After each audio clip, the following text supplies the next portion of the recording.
Hey guys!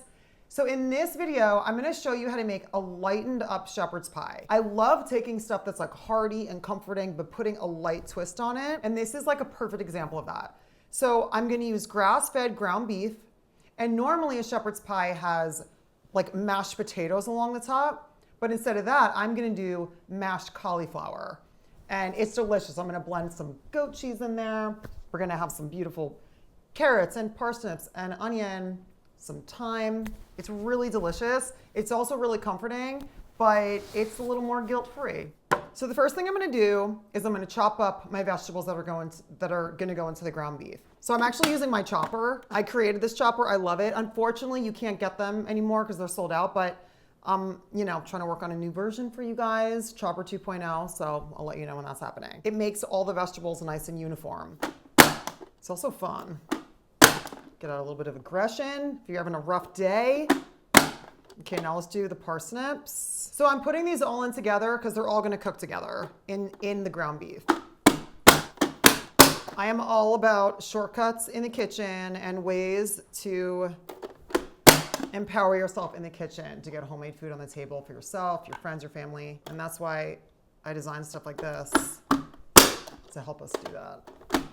Okay, so these are all beautiful and uniform. See that? Whoops, a couple bogeys. So now we're gonna go to the stove and I'm gonna cook this with the ground beef. Okay, so this has been cooking for about 5 minutes. This is the ground beef, parsnip, carrot, onion, nice and brown. Now we're gonna add 2 tablespoons of tomato paste and a teaspoon of thyme, fresh thyme leaves that are minced. So after we cook this for a few minutes, we're gonna add in half a cup of red wine and just deglaze the pan. When it comes to ground beef, we don't eat beef that often in my house, but when we do, I get really, really nice grass-fed beef from a local butcher. I always like supporting local companies when I can, and he's a small farmer and raises this very small herd of cattle, all really great practices, and tries to be as sustainable as possible with what they eat and everything. So I like supporting that. So if you guys can do a little research and figure out where that might be in your area, I always love supporting local stuff. Let's add a little bit of wine now. Red wine and beef, kind of a good combo. I wish you guys could smell this. I'm sorry for my veggie friends out there. Okay, I need to taste it now. As I learned from Bobby Flay when I did his show, Beat Bobby Flay. I was one of the judges. And I remember him teaching me that day, he's like, if you're not tasting, you're not cooking. So I was like, okay. Oh my gosh, that is so good. It needs salt, but man, that's good. This is gonna be so awesome with the cauliflower on top of it. Okay, so now we're gonna add 2 tablespoons of chopped fresh parsley and half a cup of peas. Maybe a little bit less actually. Peas go a long way. I'm actually doing less than half a cup. This is like a third of a cup. You wanna make sure not to make over pea it. Okay, this is looking amazing, you guys. Whoa. I'm gonna cover it up, let it cook for a couple more minutes, and then we're gonna transfer this and put the cauliflower on top. We have boiled cauliflower. This, you could steam it. I boiled it because it's a little bit easier. This is a small head of cauliflower that's boiled. So in a food processor, I'm gonna add a 1/4 cup of milk, half a cup of Greek yogurt. I'm also gonna add in some goat cheese. So this is gonna go along the top, and then we're gonna pop it into a broiler, make it all pretty golden brown. I really like goat cheese and ground beef. I think it's really nice. The tartness of the goat cheese with the beef is a really, really nice combo. Okay, let's check this out, see how it tastes. Then we're gonna add some salt and pepper.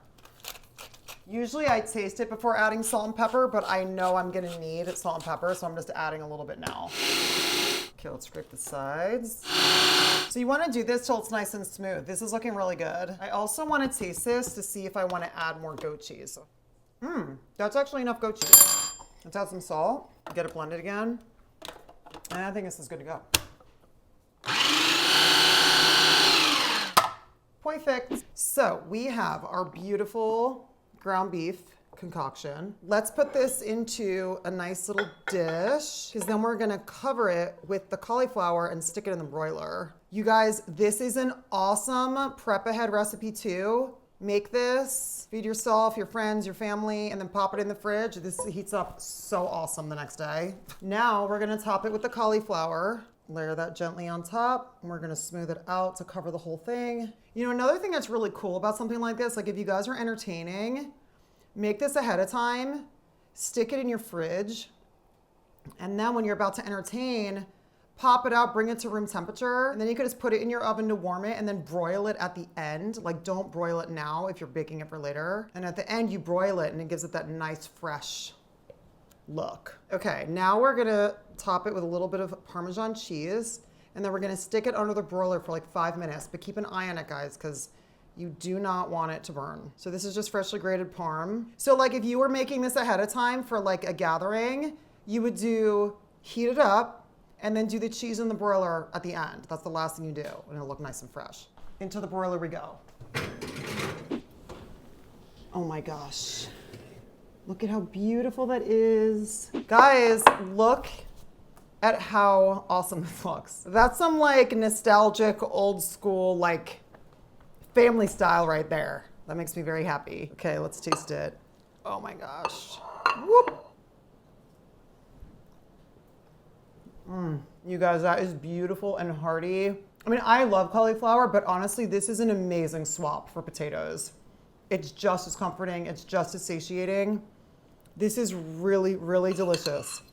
Mix and match whatever vegetables you want in there. Use ground turkey instead of ground beef. Like, I love showing you guys recipes that you can just, that are versatile, that you can make your own. Wow. See you next time. Whoa.